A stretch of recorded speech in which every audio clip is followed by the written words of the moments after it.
Welcome back to Busch History. I'm David Busch, and this is segment 19.2. It's the second presentation on the background to the Great Depression and the Roaring Twenties. As stated in 19.1, the Roaring Twenties only roared for some people because there's this huge unequal distribution of wealth. But there's also a baby boom and a return to normalcy during this Republican decade. So I'd like to take a look at this with you right now with a collection of characters that I've invented over the years. Each one of these characters symbolizes something that's going on in the 1920s. So let me cue that up for you right now. The stock market crashed, and that caused the Great Depression. That's what I remember hearing in high school. My teacher stood up there and said, the stock market crashed, and that's why we had the Great Depression. And I didn't understand a thing. It didn't make any sense to me whatsoever. So I came up with this way of explaining the other causes of the Great Depression. Indeed, the stock market did crash. But what caused it to crash, and what were the other underlying weaknesses in the economy? What you're about to see is a presentation using people. People symbolic of large groups of people in society. So let's get started. This is my friend James Byam. James Byam is about 24 years old. He's a newlywed. He just got married, and he and the missus are setting up house. They've discovered something called installment buying. Installment buying is something new from the department stores. Department stores will let you buy a lot of things, fill out some forms, and pay a little bit each month. And to James, well, he says, I can have anything I want and only pay a little each month. So he gets all kinds of things. He's not really concerned about his ability to pay it back. He's got a good job. Things are going well for James, and he thinks that this will be fine. Here we have Harold Buildit. Notice the name. Harold Buildit. He's a successful businessman. He's a factory owner. It's March of 1927, and he employs 500 workers. He builds all kinds of things. Chairs, sofas, refrigerators, all kinds of things for your house. Just the kinds of stuff that James Byam was purchasing. Business was very good for most of the 1920s. He couldn't turn things out fast enough. Look at the quote, couldn't turn them out fast enough. But business is slowing now. People aren't buying some of those things. Some of those things last a long time. How often do you replace a refrigerator? How often do you replace a sofa and a chair? But business is slowing, and he keeps producing. If he keeps producing, why does he keep producing? And the quote is, I want to be ready when business picks up. Now we move to Emma Savit. It's August 1927, and Emma Savit is a phone operator. She has a retirement savings in the bank. She says, I quote, I don't trust the stock market. Banks are safe. So she has $5,000 in the bank on Main Street. It's her life's savings. So all of her money is in the bank on Main Street, and she doesn't trust investing it in the stock market. Now we move to Leonard Ditz. You can call him Len Ditz, sharp dressing guy. It's December of 1928, and Len Ditz is a loan officer. He's a loan officer in the bank on Main Street, the very bank that Emma is putting her money in. And he's got this new thing called margin buying for stocks. And what that really means is he's going to lend money to people so they can buy stocks. The quote, people borrow money from me to buy stocks and pay it back when the stock price rises. I lend 90% of the value and the borrower puts up 10%. So in real thoughts, the borrower puts up 10 cents and the bank puts up 90 cents for each of the stock purchases. He has a lot of money to lend, and after all, he is the bank, and Len works on commission. So anybody that wants to borrow money is pretty much going to be able to borrow money, and they're going to borrow money to buy stocks. Now, whose money are they really using? They're really using Emma's money, and she has no idea. And Leonard, he doesn't care. He works on commission. Every time he makes a loan, he gets money. I'm a sucker. This is Leonard's customer. It's February 14th, 1929, and we're all dressed up to go out here. And she's going to buy stocks because, quotes, all my friends are buying stocks. I will too. It's like a game, and the bank will lend me the money. I have almost nothing to lose, only 10%. I like playing with money like this. Look at Ima's attitude. She's playing with other people's money. She's putting up 10 cents, and the bank's putting up 90 cents to buy stock. So if she loses, she only loses 10%. And she's doing it because everybody's doing it. She's borrowing the money from Len, who's getting the money from Emma. Think about how all of those people are interconnected and how each of these people represents millions of people in American society.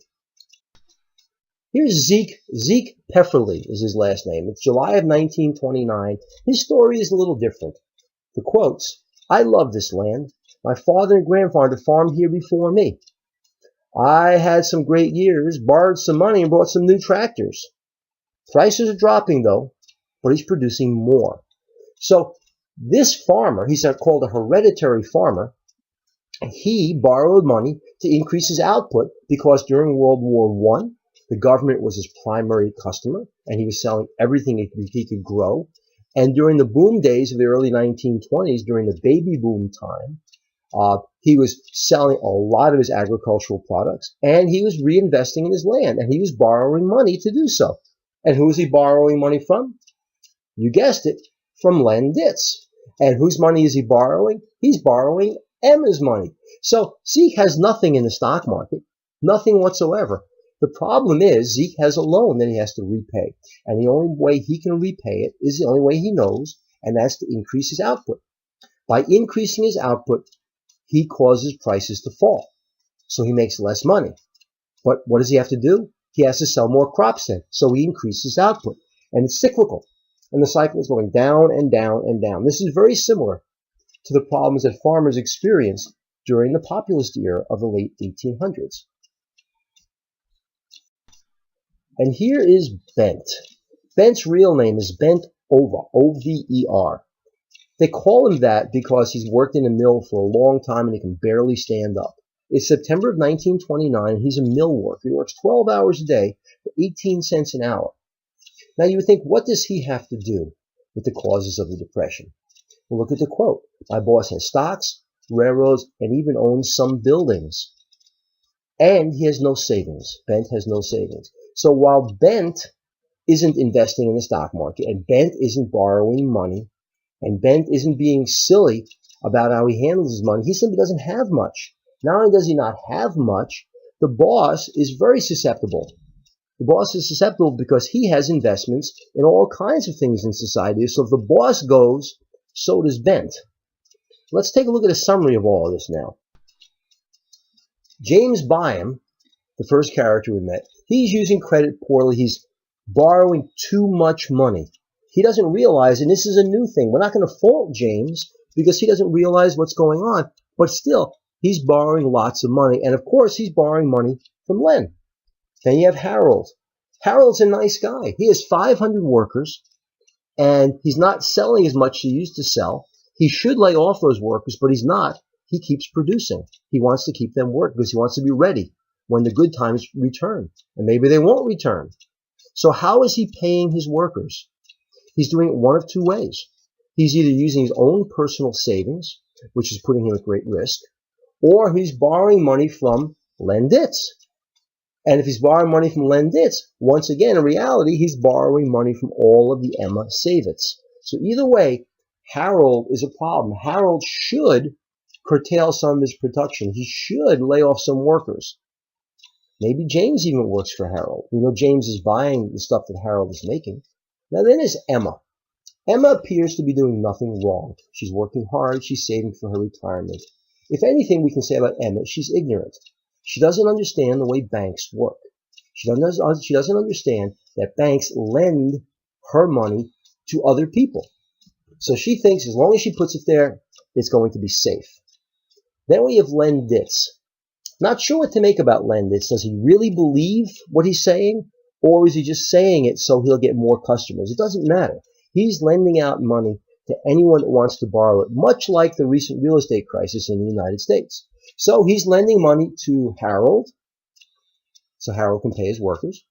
He's lending money not to James, but he's lending money to the department store that James has been getting his household goods from because they need to get paid somehow.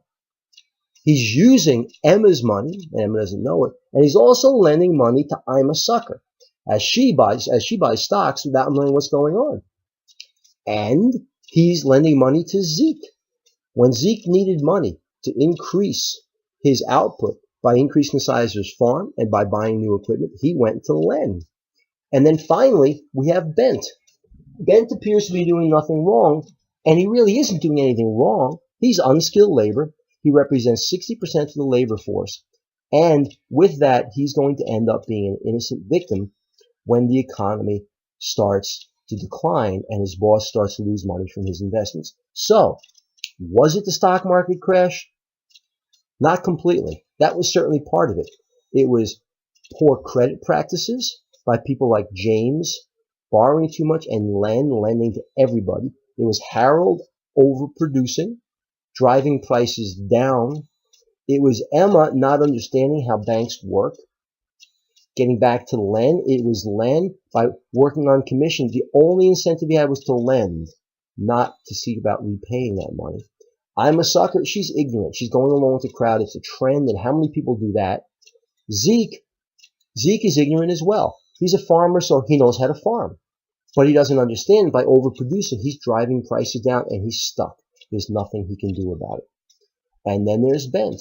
How many people in society in the 1920s and present day are like Bent? A lot. There are a lot of people like that in society. And unfortunately, Bent will be the innocent victim of all this. So there are multiple reasons that the Great Depression occurred. And I wanted to present it to you in character form so you can see that. So this is a set of summary notes on what's happening in the 1920s and what's going to really cause the Great Depression. We saw a cast of characters, and they do a great job. This is taking that same information and simply looking at it in a more straightforward way with notes that go along with it. So the cause of the Great Depression. There's this false prosperity going on. There's a huge dependence in mass production at this point in time. Take a look at this.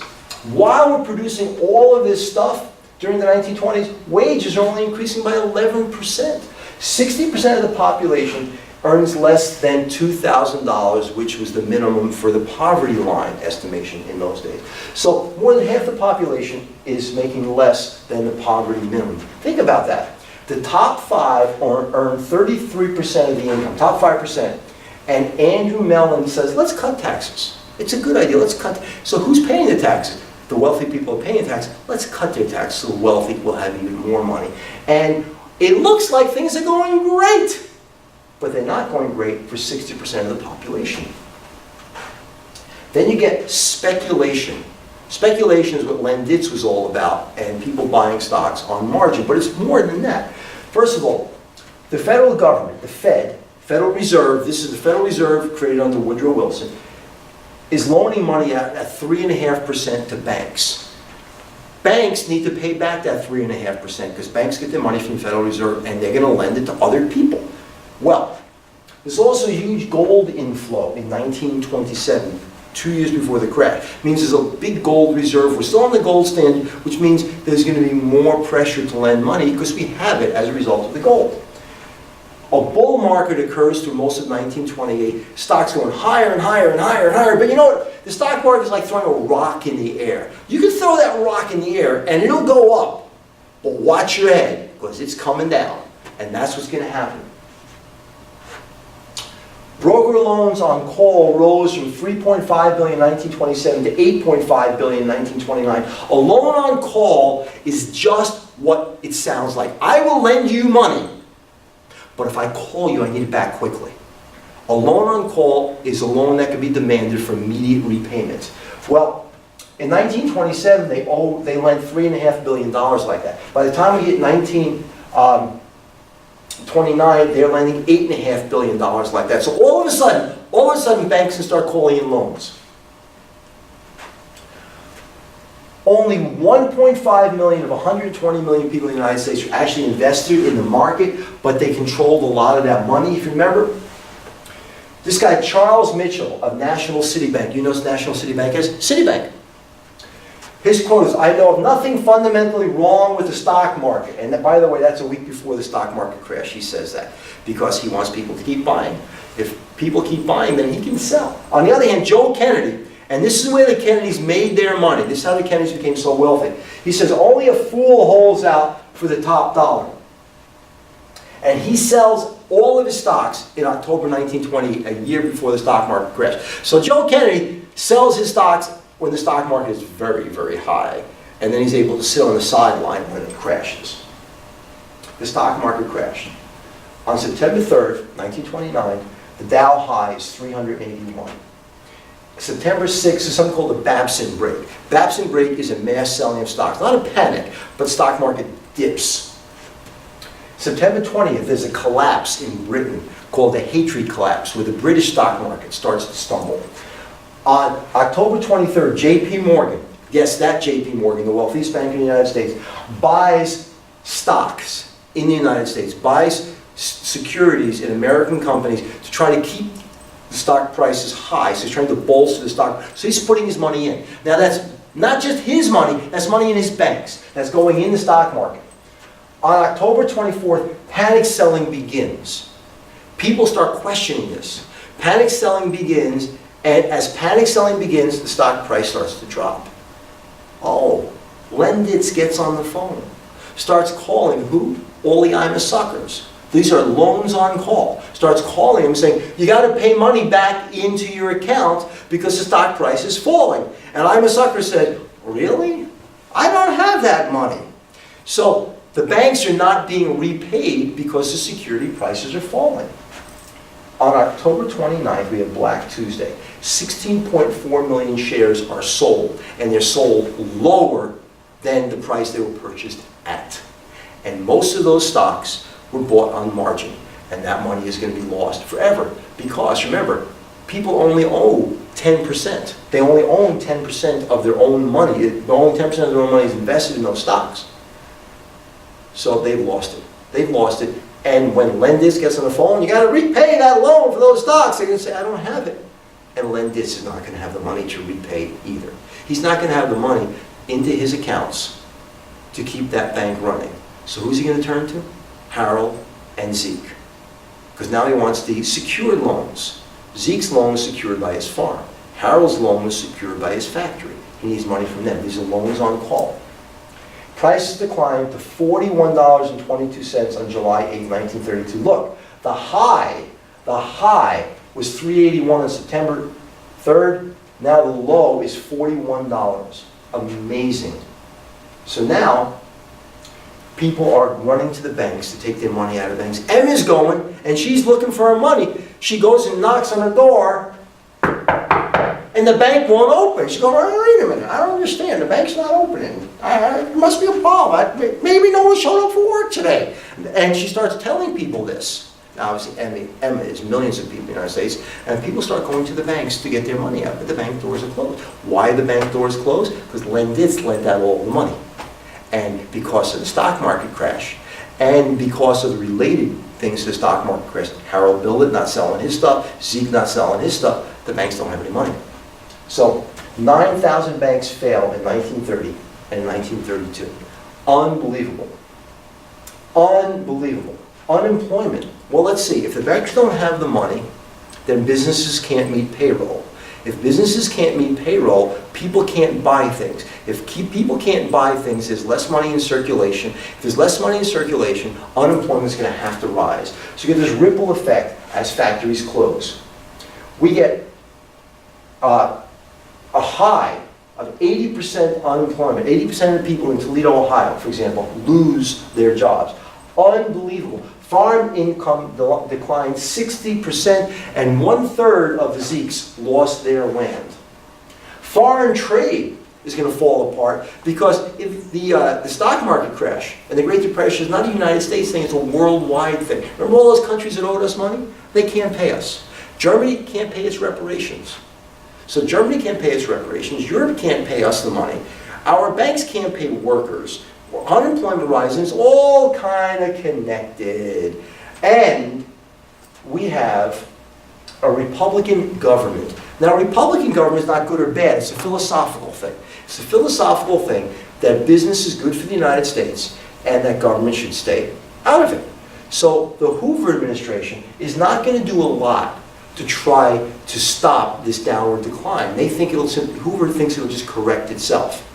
And probably over a very long period, it would. But what about the short term?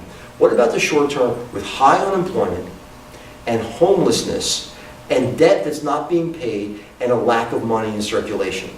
It's a tough thing for Herbert Hoover to figure out what to do. He's got this laissez-faire idea. He doesn't believe in deficit spending. He wants a balanced budget, and he believes in trickle-down economics, meaning just a little bit from the government into business. Business will increase plant production and expansion and hire more workers. We need a much more proactive government than that at this point in time. And as a result of this, the Hoover administration is going to become a laughingstock because of its inability to deal with the Great Depression. Anyway, going to call it a day here. So let's back up. What caused the Depression? A lot of things. Irresponsible borrowing, irresponsible lending, overproduction, lack of government regulation, just to name a few, and a huge trust in a banking system that was investing its own money. Banks shouldn't buy stocks. Very bad idea. Anyway, all this information is available on the Busch History website in the YouTube folder with Topic 19. For now, I'm David Busch. This is Busch History, and have a great day.